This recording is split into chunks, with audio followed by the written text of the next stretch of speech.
முதல் வாசகம். அருள் நிறைந்த இறை அரியணையை துணிவுடன் அணுகிச் செல்வோமாக. எபிரேயருக்கு எழுதப்பட்ட திருமுகத்திலிருந்து வாசகம். அதிகாரம் 4, இறைவசனங்கள் 12 முதல் 16. சகோதர சகோதரிகளே, கடவுளுடைய வார்த்தை உயிருள்ளது, ஆற்றல் வாய்ந்தது, இரு பக்கமும் வெட்டக்கூடிய எந்த வாளினும் கூர்மையானது, ஆன்மாவையும் ஆவியையும் பிரிக்கும் அளவுக்கு குத்தி ஊடுருவுகிறது, எலும்பு மூட்டையையும் மச்சையும் அவ்வாறே ஊடுருவுகிறது, உள்ளத்தின் சிந்தனைகளையும் நோக்கங்களையும் சீர்தூக்கி பார்க்கிறது.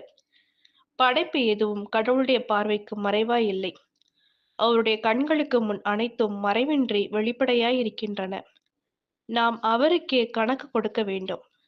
எனவே வானங்களை கடந்து சென்ற இறைமகனாகிய இயேசுவை நாம் தனிப்பெரும் தலைமை குருவாக கொண்டுள்ளதால் நாம் அறிக்கையிடுவதை விடாது பற்றிக் கொள்வோமாக. ஏனெனில் நாம் தலைமை குரு நம்முடைய வலுவின்மையைக் கண்டு இரக்கம் காட்ட இயலாதவர் அல்ல, மாறாக எல்லா வகையிலும் நம்மைப் போல சோதிக்கப்பட்டவர், எனினும் பாவம் செய்யாதவர்.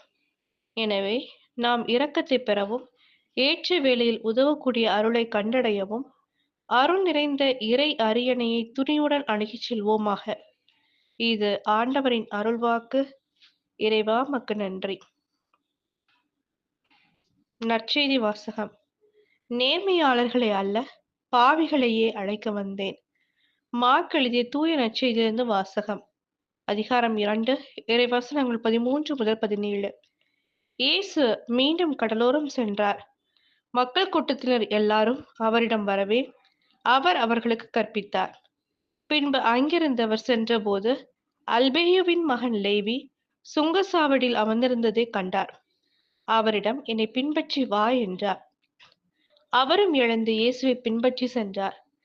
பின்பு அவருடைய வீட்டில் பந்தியில் அமர்ந்திருந்த போது வரி தண்டுபவர்கள், பாவிகள் ஆகிய பலர் இயேசுவோடும் அவருடைய சீடரோடும் விருந்துண்டனர்.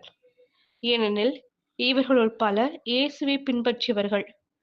அவர் பாவிகளோடும் வரி தண்டுபவர்களோடும் உண்பதை பரிசேயரை சார்ந்த மறைநூல் அறிஞர்கள் கண்டு அவருடைய சீடரிடம், இவர் வரி தண்டுபவர்களோடும் பாவிகளோடும் சேர்ந்து உண்பதேன் என்று கேட்டனர். இயேசு இதை கேட்டவிடம் அவர்களை நோக்கி, நோய் அற்றவருக்கு அல்ல, நோயுற்றவருக்கே மருத்துவர் தேவை. நேர்மையாளர்களை அல்ல, பாவிகளையே அழைக்க வந்தேன் என்றார். இது கிறிஸ்துவின் நற்செய்தி. கிறிஸ்துவே உமக்கு புகழ்.